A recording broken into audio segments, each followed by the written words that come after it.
오늘 할 이야기는 좀 방송 들으시는 분들이 굉장히 빡이 치는. 일단 짱돌을 하나씩 들고 계세요.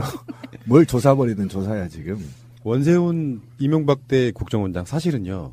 이명박이 정권 잡고 나서 불과 얼마 안 돼서 이명박과 정권을 같이 한 국정원장이에요. 그렇죠. 거의 한 4년을. 네. 그러다 보니까 사실 원세훈에게 갖고 있는 그 모든 정보들이 원세훈이 갖고 있는 정보들이 이명박과 아주 밀접해서 사실은 리틀 이명박 정도라고 보시면 되겠지만 그렇죠. 이 사람은 지금 감방에 갇혀 있습니다. 뭐 선거 개입이네 뭐네 했는데 우리가 방송을 했었잖아요. 박근혜 때 국정원장들만 상납하고 그랬을까? 그리고 저번에 70억 중에서 40억은 청와대로 간 건 알겠는데 30억이 어디로 갔을까? 그렇죠. 그 이야기도 있잖아요. 같이 맞물려서 나오겠지만 원세훈은 아예 200만 달러를 한마디로 말해서 횡령 자기 통장에 넣어버린 거거든요. 그렇죠. 우리나라 돈으로 약 20억 정도. 22억. 예, 20억이 넘는 돈을 이거 어떻게 이렇게 치졸한 짓을 했는지. 자기가 노후 준비를 위해서 스탠퍼드 대학에 교수로 가기 위해서 그쪽에다 돈을 보낸 거잖아요.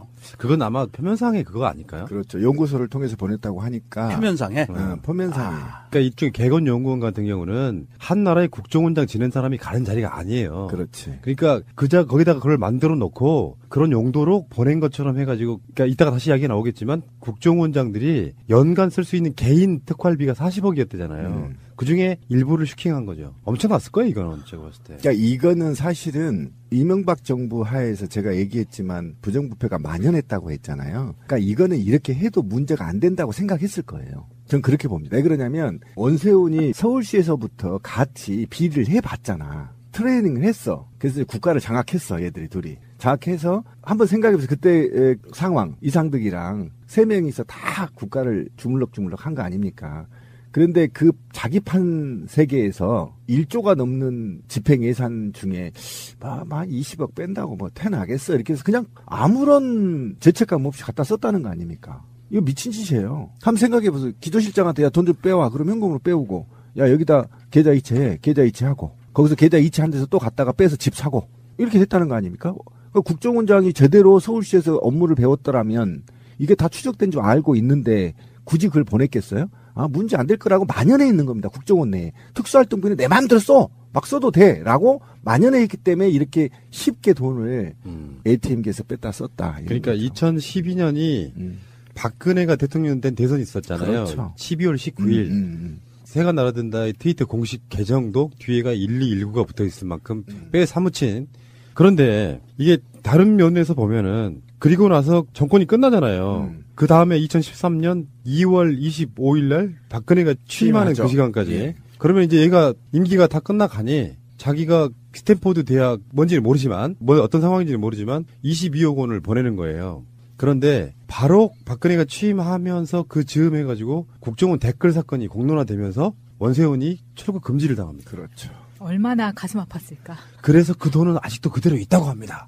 22억뿐만 아니라 지금 85만 불, 그러니까 9억 3천에 달하는 돈을 샌프란시스코에 집을 사기 위해 그것까지 보냈다고 하니까 토탈 31억 정도예요. 제가 볼 때는 거기에서 도주하려고 하지 않았을까. 그러니까 그게 그런 거겠죠. 네. 얼른 이제 아까 제가 말씀드린 것처럼 이명박 정권 때 온갖 비리와 범죄의 원상이고 주체자인 사람이기 때문에 한국에 있으면 일단 이명박이건 박근혜건 불편한 거예요. 그러니까 일단 외국에 나가 있어서 뭐 피신용으로지. 당연히 몇 년쯤 거기 외국에 나가 있으려면 자금이 필요하잖아. 한 20억 정도 갖고 있으면 몇 년 정도 견딜 수 있을 거 아니에요. 이거는 이제 밝혀진 것만 이런 거고. 그러니까 밝혀진 것만 이야기했을 때 그래. 빙산의 일각인 거고. 그래서 그 돈이 그대로 있다는 거죠. 그래서 우리 한국이 어쨌든 지금 관료들 사이에, 그러니까 고위 관료들 사이에 보면 그런 게 있어요. 관료들이 미국에 가면 은신하러 가는 분위기가 있어요. 그러니까 정권이 끝나고 공소시효가 끝날 때까지 미국에서 좀 실력 있는 사람들하고 골프도 좀 치고 이러면 국내 관료들이 좀 못 건드리는 이런 분위기가 있거든요. 그래서 거기서 피신해 있다가 공소시효가 끝나면 쓱 들어와서 이제 국내에서 뒷방 차지하고 있으려고 이제 도피 자금이 아닌가라는 의심이 지금 하고 있는 거죠. 이 부분이 그래서 제가 정말 궁금한 것은 스탠퍼드 대학에 200만 불을 보냈는데 그 자금이 어느 부서인지 모르지만 아직 남아있다는 거가 저는 이해가 안 돼요. 스탠포드대에서 그걸 집행하지 않았다는 거거든요. 아니, 스탠포드 대에다 보냈다는 개념이 공식 스탠포드가 학교 이런 개념이 아닐 수 있어요. 연구소죠, 연구소. 예를 들면 어떤 예산을 출연 따로 연구소. 하는 뭐 그런 네. 방식으로 그렇게 됐을 가능성이 높은 거죠. 그러니까 이미 그거를 어떤 조체를 만들어 놨겠죠. 예를 들면 스탠포드 대학 산하에 있는 무슨 뭐 온갖 연구소들이 있고 왜 이를테면 쉽게 말하면 페이퍼 연구소. 그러니까 그런 식으로. 그러니까 바이오 회사 네, 이런 그런 것들도 대학 산하에 있잖아요. 그러면 그 돈이 학교 뭐 사무처를 통해 가지고 들어가는 게 아니니까 그건 뭐 그렇게 어려운 문제는 아닐 것 같고. 아니 생각해 보세요. 얼마나 돈을 받는다고 연구원 자리 하나 얻기 위해서 대학에다가 20억씩 쏴줍니까? 그건 말도 안 되는 거죠. 그리고 개건 연구원이라는 개념이요. 국정원장이면 장관급이잖아요. 그렇죠. 그것도 정권에 따라서는 어마어마하게 높은 장관급인데 이 사람이 그냥 보통 명정님도 할 수 있는 개건 연구원으로 가는 거죠. 그 자리 얻기 위해서 20억 썼다는 거 말이 안 되는 거고. 코로나 기간 중에 나는 또 이런 게 있는 줄 몰랐네. 국가안보전략연구원이라는 게 있어요. 그 국정원 안에 있는 게 아니고 국정원이 국제기관 뭐 이렇게 해가지고 이렇게 예산 주고 뭐 연구하라고 주는 것인데요. 거기하고 원세훈의 감방을 털었어요. 직접 들어가서 거기에 있는 물건들을 다 가져왔다는 거죠. 요거는 정말 어마어마한 사건이라고 보여집니다. 그러니까 이게 계속해서 뭐 관행이었다고 실드를 치려고 해도 국정원장들이 대통령들한테 상납하는 건 그래 지들 말처럼 그들 정권에서는 관행이었다고 치더라도 특수활동비를 1년에 40억씩 배당돼 있는 개인 특수활동비를 이런 식으로 빼돌렸을 가능성은 어마어마하지 않습니까? 그렇죠. 고박이 살을 해보십시오. 최소. 얼마인지. 공식으로 쓰는 것만. 근데 이게 저는 좀 원세훈이 불쌍해요. 왜요? 아니 국정원장들 다 이렇게 썼잖아요, 솔직히. 악보를 부르는 건 아직. 지난 이후 다 그렇게 썼잖아. 특수활동비. 그러니까 적폐죠. 네. 네. 근데 왜 제가 불쌍하다고 얘기하겠어요? 박근혜 잘못 만나, 이명박 잘못 만나서. 네, 업보예요. 업보입니다. 왜 그러냐면 이들은 이렇게 흥청망청하게 쓰기 위해서 쓰고 그것을 벌을 받지 않을 요량으로 부정선거를 통해서 박근혜를 당선시키고 자기들이 거기에 은신해 있다는 거죠. 이걸 위해서 체계적으로 움직이고 체계적으로 국가를 농락했다는데 나쁜 놈이지. 저는 이 20억 있잖아요. 솔직히 말하면 지금 2조 원의 특수활동비 중에 20억? 30억? 저는 40억 돈은 이해한다. 솔직히 개인적으로. 그런데 이들이 이런 범죄를 가리기 위해서 국가와 역사를 농락했다는데 용서할 수 없다는 거죠. 자, 그런데다가 원세훈 이 사람이 국정원 돈으로 부인 강남 아지트에 10억 인테리어를 한 정황도 지금 보도로 나오고 있습니다. 대체 얼마를 쓴 거야? 충격입니다. 아지트 뭐 하는 아지트일까? 그러니까 궁금하다. 실제로 국정원장한테 연간 국정원장 개인에게 특수활동비를 40억을 줬어요. 그럼 4년이면 얼마입니까? 160억이야. 그렇죠. 그 중에서 얼마를 개인적으로 가져갔느냐도 굉장히 중요해지는 이런 상황인데 그 보도가 예전에 나온 적이 있다면서요? 네, 2013년에 이미 이 200만 불에 대해서 자료들이 많이 나왔었어요. 그때도 이미 의혹을 제기가 됐었고 원세훈이 퇴임식을 했던 2013년 3월 21일에 퇴임식을 한 후에 3월 24일에 바로 미국으로 출국할 계획이었거든요. 이 개원 연구원으로 가기로 했었죠. 네. 약속이.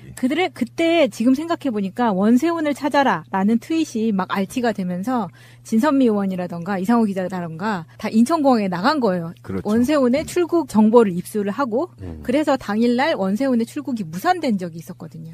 공관 놔두고, 그러니까 국정원장 공관이 있을 거 아니에요? 네. 놔두고 도곡동 빌딩에다가 호화 펜트하우스를 꾸미는데 이게 그러니까 간단히 말하면 횡령이거든요. 횡령이죠. 네. 공금횡령. 횡령인데 그러니까 얼만큼 나쁜 정권인지가 그냥 그대로 드러나요. 국정원장이 자기 사적으로 말이에요. 자기 부인 뭐 아지트 하나 만들어가지고 재밌게 사는 거야. 공돈이니까. 야, 근데 이게 뭐 하는 아지트였을까? 얼마나 공간이 좋았을까? 있는데. 이게 도곡동 타워팰리스 인근에 있는 지하 5층, 지상 18층 높이의 빌딩인데 이 빌딩이 국정원 소유래요. 전체가. 예. 와, 국정원 소유고 이 건물의 12층에서 18층까지가 국가안보전략연구원이 쓰고 있고요. 국정원 산하기관이죠.